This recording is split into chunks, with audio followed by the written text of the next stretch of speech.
அஸ்ஸலாமு அலைக்கும். Hi friends, welcome to my channel. இன்றைக்கும் ஒரு புதிய வீடியோடு உங்களை சந்திக்கிறேன். நான் வீடியோ போட்டு ஒரு 10 நாள் மாட்டிருக்கும், கொஞ்சம் பிஸி ஆகிட்டேன். இன்றைக்கி வீடியோ இது நேரத்தோடு எடுத்து வச்சிருந்தது நோம்புகளுக்கு முதல்ல. ஏண்டா வீடியோ கிடைச்சலண்டா நோம்பு ப்ரிப்ரேஷன், அதோட நோம்பு இஃப்தார் வீடியோ தான் போட்டதால் நொன்மொடியுலர் கிச்சன் இல்லாமைக்கு என்னுடைய நார்மல் கிச்சன் டூர் தான் நீங்கள் பார்க்க போகிறீங்க. நான் பழைய கிச்சன் எப்படி மேக் ஓவர் பண்ணினேன்ட்டு மிச்சம் செலவு இல்லாமல் உங்களுக்கும் இதையும் பார்த்தால் மேக் ஓவர் பண்ணிக்கலாம். அந்த கிச்சனில் அந்த புகைக்கூடுண்டு அந்த விறகடுப்பு வைக்கிற இடத்த தான் நான் மேக் ஓவர் பண்ணிக்கிறேன். வீடியோ கடைசி வரை ஸ்கிப் பண்ணால் பாருங்கள். எனக்கு இந்த கிச்சன் மேக் ஓவர் பண்ணுறதுக்கு கொஞ்சம் போல் பேப்பரும் அதோடு பெயிண்ட்டும் தான் தேவைப்பட்டேன். பெயிண்டில் சின்ன பெயிண்ட் குப்பி தான் எடுத்திருந்தேன், பிளாக் அண்ட் ஒயிட் தான். நான் நேரத்தோடு என்னுடைய கிச்சனில் இந்த புகை கூட்டில் இந்த அடுப்பு ஒரு நண்டுவோம் விறகடுப்பு வைக்கிற இடம், அந்த இடத்துல நான் போல் ஸ்டிக்கர் ஒன்று மொட்டில் நார்மலாக பேப்பர் தான் ஒட்டியிருந்தேன். அதெல்லாம் ரிமூவ் பண்ணிவிட்டு நான் கொஞ்சம் பெயிண்ட் அடித்து எடுத்துட்டேன். இப்படி ஒரு முறை அடித்து காஞ்ச பிறகு திரும்பவும் அடித்து எடுத்துட்டேன். அடித்து முடிஞ்ச பிறகு அதில் பெயிண்ட்டுகள் கீழே விழுந்திருக்கும், அதெல்லாம் கொஞ்சம் கழுவி விட்டுட்டேன்.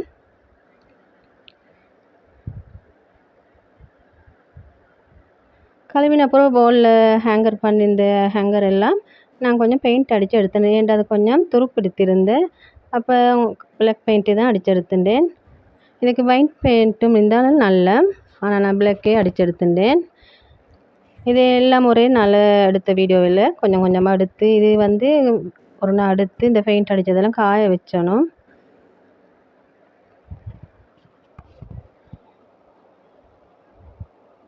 அடுத்து என்னுடைய இந்த பிளாஸ்டிக் ப்ரேக் அதுவும் கொஞ்சம் கலர் போயிருந்து, அதுக்கும் நான் கொஞ்சம் ஒயிட் பெயிண்ட் அடித்து எடுத்துட்டேன். இதுதான் இப்போ பெயிண்ட் அடித்து எடுத்தால் இப்போ எடுத்த மாதிரி இருந்துச்சு.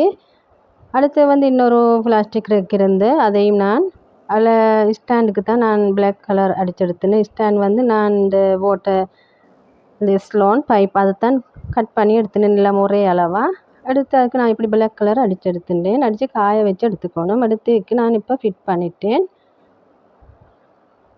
இந்த ரெக்குக்கு நான் பெயிண்ட் அடித்தல, ஏன்டா அதில் உள்ள கலர் கொஞ்சம் நல்லா இருந்துச்சு, அப்போ அதே யூஸ் பண்ணிட்டேன்.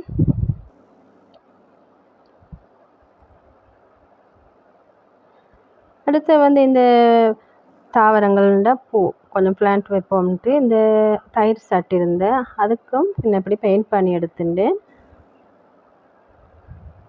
நாங்கள் கடையில் வாங்காமல் நான் வீட்டில் உள்ள பொருட்களையே கொண்டு நான் இதெல்லாம் செஞ்சு எடுத்துட்டேன். இதெல்லாம் எடுத்து காய வச்சிடணும். இப்போ இந்த புகை கூடு உண்டுவோம், அந்த புகை அடுப்பு வைக்கிற இடம், அதைத்தான் நான் இப்படி ஒரு மேசை போட்டு செஞ்சு எடுத்துட்டேன். பெயிண்ட் அடித்து அது காஞ்ச பிறகு இப்போ நாங்கள் கவுண்டர் டாப்பில் போட்டு கட்டுறண்டாலும் செலவு நான் இப்படி செஞ்சு எடுத்துட்டேன். இதுக்காக போல் ஸ்டிக்கர் எடுத்து இப்படி ஒரு ஓரத்தை நீங்கள் நல்லா என்னப்படி ரிமூவ் பண்ணி எடுத்துக்கணும். இப்போ நாங்கள் போல் ஒட்டுறேன்டா ஒரு ஓரத்தை அப்படி ஒட்டிட்டு அடுத்த பகுதியை இன்னப்படி கையால் நாங்கள் இழுத்து எடுத்துக்கணும். இன்னப்படி கையால் நீங்கள் பிரித்து எடுக்கிற டைமுக்கும் நீங்கள் இன்னொரு துணியை கொண்டு அடுத்த மேல் பகுதியை நல்லா இன்னப்படி அழுத்தி இன்னப்படி செஞ்சிடுங்க. அப்போ தான் அது போலோடு நல்லா ஒட்டின மாதிரி இருக்கும். எவ்வளோ காலம் போனாலும் இப்படி ரிமூவ் ஆகாது. நீங்கள் இந்த மாதிரி செஞ்சு எடுத்துக்கோங்க. இது என்னுடைய விறகு அடுப்பு வைக்கிற இடம். நான் விறகு அடுப்பெல்லாம் எடுத்து வெளியே வச்சுட்டேன். விறகு அடுப்பு இதில் கூற்று இல்லை. இப்போ இதைத்தான் நான் செஞ்சு எடுத்துட்டேன். அப்படி ஸ்டிக்கர் எல்லாம் ஒட்டின பிறகு அடுத்தது மேசை, அந்த உள்ளுக்க வச்சு இந்த மேசைக்கும் நான் அதோட அளவுக்கு நான் கட் பண்ணி எடுத்துட்டேன். இப்படி 2 ஸ்டிக்கரையும் ஒரே கலரில் நான் ஒட்டி எடுத்துட்டேன். உங்களுக்கு விருப்பம்னா வேறு வேறு கலரும் யூஸ் பண்ணிக்கலாம். அதையும் ஓரத்தை நல்லா ரிமூவ் பண்ணி இன்னப்படி எடுத்துடுங்க. எடுத்த பிறகு இன்னப்படி மேய்ச்சல் ஒட்டிட்டு அடுத்த போது இன்னப்படி கையாலே எடுத்துடலும். எடுத்த பிறகு நீங்கள் துணியாலே நல்லா அழுத்திடணும். அப்போ தான் அது அந்த மேசையோட போல் ஸ்டிக்கர் ஒட்டி நிற்கும். இப்பெல்லாம் ஒட்டின பிறகு இப்படித்தான் இருந்துச்சு. அதுக்கு நான் ஹேங்கரையும் நான் இன்னப்படி ஆணியால் அடித்து எடுத்துட்டேன். உண்மையிலே பார்க்குறதுக்கு அந்த புகைக்கூடுன்னு சொல்லவே இல்லை. சின்ன ஒரு கிச்சன் மாதிரியே இருந்துச்சு. இன்னப்படி இதில் நான் தோசைக்கல், அடுத்தது ஃபேன், அடுத்தது இந்த அப்பசட்டி எல்லாம் இந்த ஹேங்கரில் கொழுவுறதெல்லாம் கொழுவி வேண்டியன்னு ஒரு பக்கம்.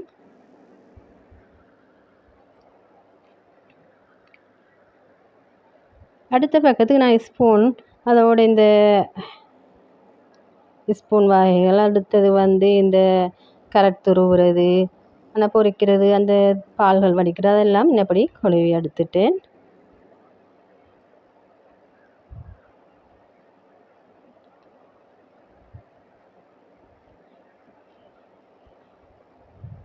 புதுசாக பார்க்குறவங்க மறக்காமல் சப்ஸ்கிரைப் பண்ணிக்கோங்க. பக்கத்தில் உள்ள பெல் பட்டனையும் கிளிக் பண்ணிக்கோங்க. அப்போ தான் இதில் வர வீடியோ உங்களுக்கு நோட்டிஃபிகேஷனாக வந்து சேரும்.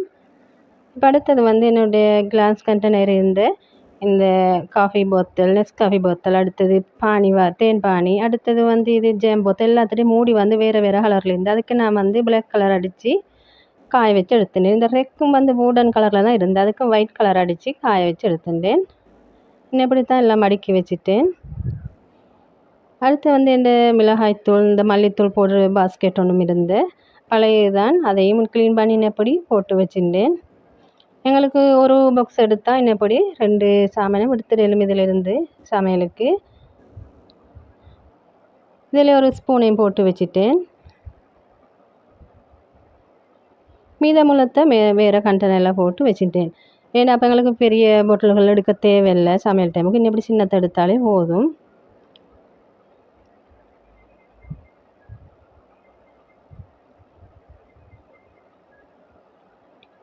அடுத்து வந்து சின்ன மசாலாக்கள் போடுறதுக்கு எங்களுக்கு அஞ்சனல் போட்டில்லை, அதெல்லாம் அதையும் ஒரு பிளாஸ்டிக் பாக்ஸ் ஒன்று எடுத்துட்டேன். அதில் வந்து நான் எக்ஸ்ட்ராவாக வைக்கிற அந்த சின்ன பாக்ஸை தான் எடுத்துட்டேன். உங்களுக்கு இதுக்கு பதிலாக பிளாஸ்டிக் சின்ன கண்டெய்னர் இருந்தாலும் போட்டுக்கலும். அதில் மிளகுத்தூள், சீரகம், மஞ்சள், கட்டர்த்தூள் தான் இந்த சின்ன சின்ன மசாலா தூள் எல்லாம் போட்டுட்டேன். அதில் கொஞ்சத்தை போட்டு இன்னும் பெரிய கண்டெய்னரில் அப்படியே வச்சுட்டேன். அப்போ எங்களுக்கு லேசி இதை எடுத்து எங்களுக்கு சமையல் டைமுக்கும் யூஸ் பண்ணுறதுக்கு. அதோட இன்னொரு பாக்ஸில் வந்து இந்த மிளகு விதை, சீரகம், சோம்பு இந்த விதைகள் இப்போ நாங்கள் புளியானங்கள் செய்கிறோண்டு அப்போ எங்களுக்கு இதெல்லாம் எடுத்தால் லேசி. அதை முன்னப்படி போட்டு வச்சுட்டேன்.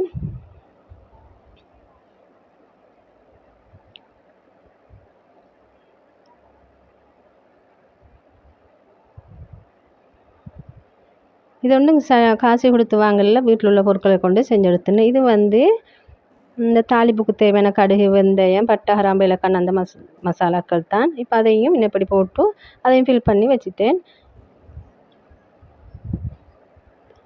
நாங்கள் தாளிப்புக்கு இன்னப்படி ஒரு பாக்ஸ் எடுத்தாலே போதும், எல்லாத்தையும் அதிலேருந்து எடுத்துக்கலாம். இப்போ எங்களுக்கு ஒவ்வொரு பொட்டலாக திறந்து நீக்க தேவையில்லை. அதோட வந்து இந்த டீ பிளேண்ட் ஊற்றுற டைமுக்கு எங்களுக்கு ஒரே இடத்துல இருந்தால் எல்லாம் லேசி. மில்க் பவுடர் ஆயிக்கட்டும், அதோட டீ, காஃபி, சுகர் இதெல்லாம் ஒரே இடத்துல இன்னப்படி ஒரு பிளாஸ்டிக் கண்டெய்னரில் தான் அதையும் போட்டு வச்சுட்டேன். அப்போ எல்லாமே எங்களுக்கு அங்கங்கே தேடி நிற்க தேவை. இந்த ஒரே இடத்துல வச்சுன்னா எங்களுக்கு வேலை மிளகுவாயிருக்கும், டைமும் சேவ் ஆகிக்கும். இதில் மிச்சம் உள்ளத்தை இந்த தேயிலை, அதோட இந்த க்ரீன் டீ அதெல்லாம் இன்னப்படி ஒரு பெரிய கண்டெய்னர் ஒன்றில் போட்டு வச்சுட்டேன் பேக்கெட்டோடு.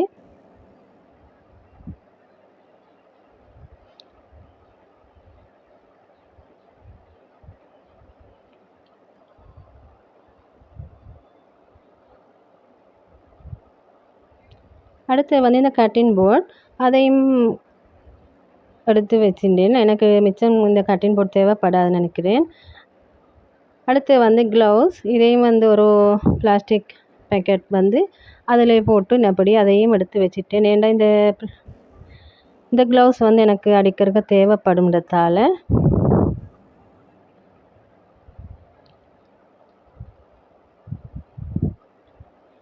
இதெல்லாம் இப்படி ஒரே பேக்கெட்டில் இன்னப்படி அடுக்கி வச்சுட்டு எங்களுக்கு தேவைக்கேற்ப எடுத்துக்கலும். இதையும் வந்து ஒரு கூடையில் போட்டு வச்சுட்டேன். இதையும் கிச்சனில் எங்கே வச்சுட்டு காட்டுறேன். இது வந்து டீ பிளேண்ட் ஊற்றுற இடம், அந்த இடத்துல வந்து கப்புகள் கொஞ்சம் இருந்து அதையும் இன்னப்படி ஒரு ஹேங்கரில் அடுக்கி வச்சுட்டேன். அதுக்கு மேலே ஒரு கிளாஸ் ஒரு இடம் இருந்து அந்த இடத்துல இது நாங்களே அடிச்செடுத்து தான். அதில் வந்து கொஞ்சம் தூசி இருந்து அதையும் வந்து தொடச்சி எடுத்துட்டு எடுத்த போது அதுக்கு மேலால் கொஞ்சம் கூலிங் கிளாஸ், கப்புகள் அதெல்லாம் அடுக்கி வச்சுட்டேன்.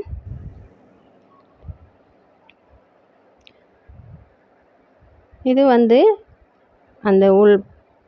அந்த அடுப்பு வைக்கிற இடத்துக்கு வெளிப்பகுதி. இது திருப்பி ஒரு சுவர் கட்டிப்பேன், அந்த கட்டுறதுக்கு பின்பகுதி தான் இது.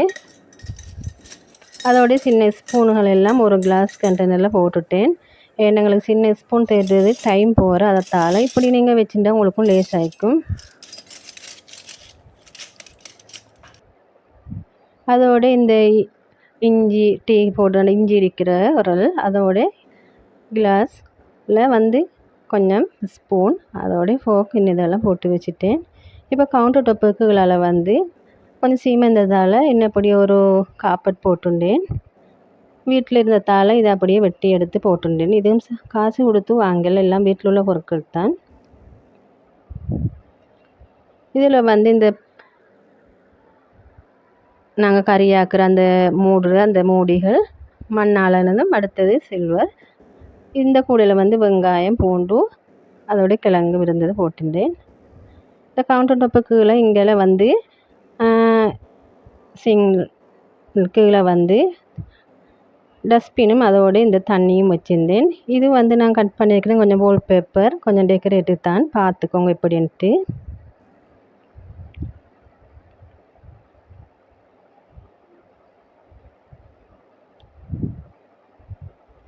கட் பண்ணின பொருள் இப்படி தான் இருந்து, இதை நான் ஒரு இடத்துல ஒரு பலகையால் அடித்து வச்சுருந்தேன். அதுக்கு தான் இது ஒட்டி எடுத்துக்க போகிறேன்.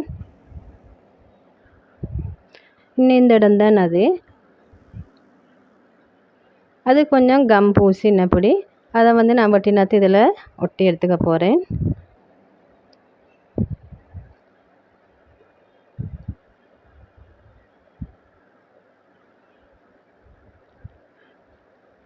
பூடனால் பலகை தான் இதில் வச்சுக்கிறேன், அதால் லேசாக ஒட்டிக்கலும். இது அதுலேயும் வந்து அந்த ஸ்டிக்கர் தான் நான் ஒட்டினேன். இப்போ இது வந்து அது கீழே ஒரு போட் வச்சுருந்து அதில் தான் இந்த ஃப்ளவர் பாயிண்ட் எல்லாம் வச்சுருந்தேன். ஆனால் உண்மையில நல்லா இருந்துச்சு, அழகாகவும் இருக்குது.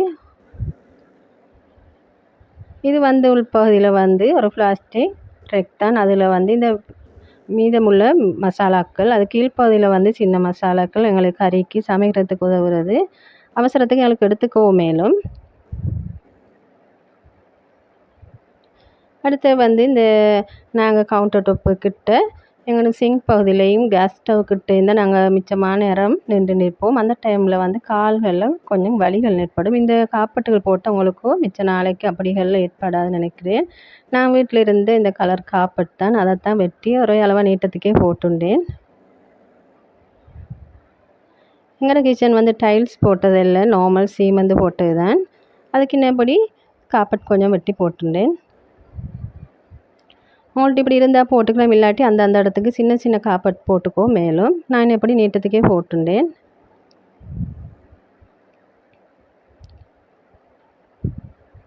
இது வந்து கவுண்டர் டாப்புக்கு கீழே பெரிய கண்டெய்னர் மாவுகள், கோதுமை அரிசி அந்த குரக்கன் அரிசிகள் அதுகள் தான்.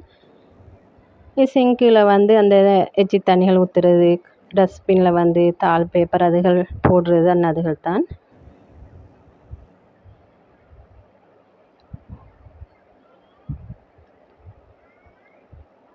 இது கிச்சனில் வெளிப்போகுது. இது தான் நான் மேக் ஓவர் பண்ணின இடம், இந்த இடம் தான்.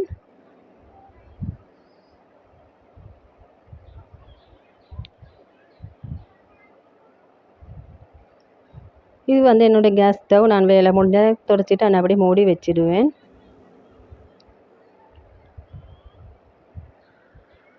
அதே பின்னுக்கு ஒரு பெரிய டைல்ஸ் ஒன்று வச்சுருக்கிறேன், என்ன பிசிகள் எண்ணெய்கள் தெரிக்காமைக்கு. அப்போ எங்களுக்கு லேசாக தொடச்சிட்டு கேளும்.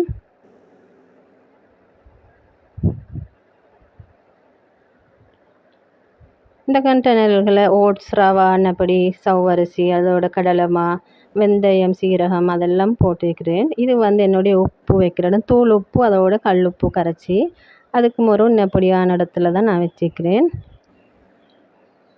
நீங்கள் இந்த உப்புகளுக்கு கண்ணாடி பாட்டில் அதோட இந்த பிளாஸ்டிக் ஒன்றும் யூஸ் பண்ண வேணாம். உண்மைக்கும் அது ஹெல்த்தியில், நானும் அதை யூஸ் பண்ணினேன், இப்போ நான் அதை விட்டுட்டேன்.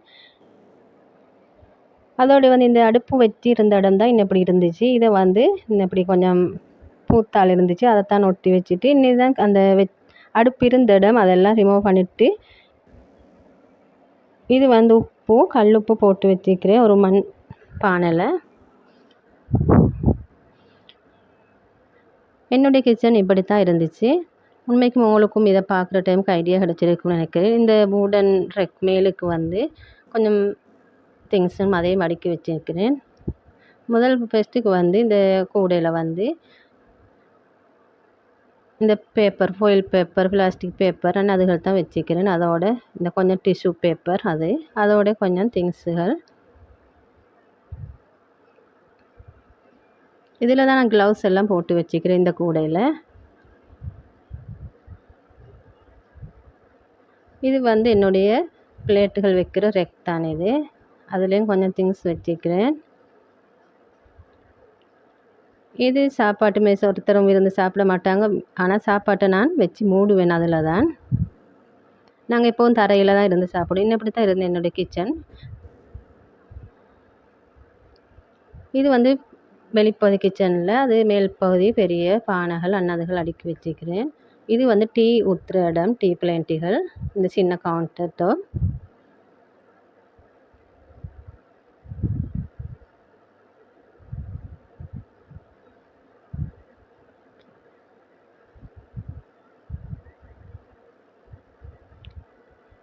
என்னுடைய கவுண்டர் டாப் வந்து ஓப்பன் கவுண்டர் டாப் தான்.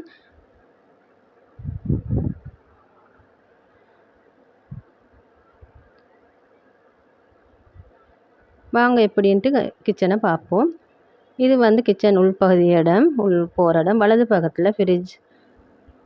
நேரத்தில் இந்த இடத்துல கவுண்டர் டாப் அந்த இடத்த வெட்டிட்டு தான் நான் இந்த ஃப்ரிட்ஜை வச்சுக்கிறேன். அதுக்கு மேலால் இது ஒரு ஃபென்ட்ரி கபட் தான். அதில் கூலிங் கிளாஸ் அப்படி தேவைக்கு அதிகமாக உள்ளதெல்லாம் இதில் தான் நான் அடுக்கி வச்சுருப்பேன்.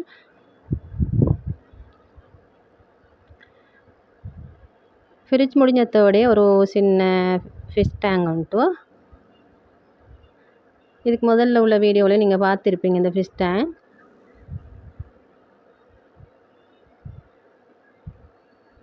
உண்மையிலே ஃபிஷ் டேங்க் ஒன்று கிச்சனில் இருந்தால் அது ஒரு மனசுக்கு கண்ணுக்கும் குளிர்ச்சியாக்க வேண்டாம். அதை பார்க்க சில. அதோட வந்து கொஞ்சம் ரைஸ் குக்கர், அடுத்தது கிரைண்ட் மெஷின். அதோட மேலுக்கு வந்து நான் கொஞ்சம் கப்புகள் அடுக்கி வச்சுக்கிறேன். அதோடய வந்து எப்படி சிங்க் ஏரியா முடிஞ்சதும் வந்து எங்களை டீ ஊற்றுற இடம். அதில் ஒரு பிளான்ட் வச்சுக்கிறேன். இது வந்து ஹாட் வாட்டர், அடுத்து டீ ஊற்றுற இடம். டீ ஊற்றி வைப்பேன் அதில்.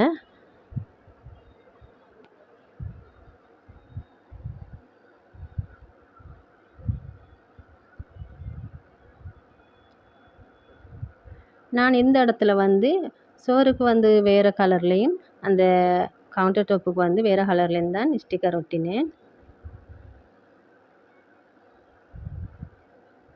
என்னுடைய கிச்சன் இப்படி தான் இருந்துச்சு.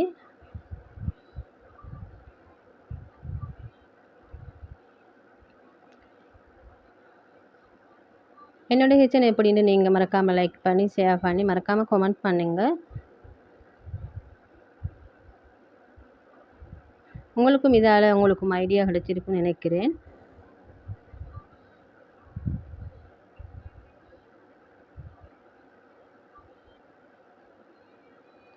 இன்ஷா அல்லாஹ் இன்னும் ஒரு வீடியோவில் சந்திக்கும் வரை தேங்க்ஸ் ஃபார் வாட்சிங்.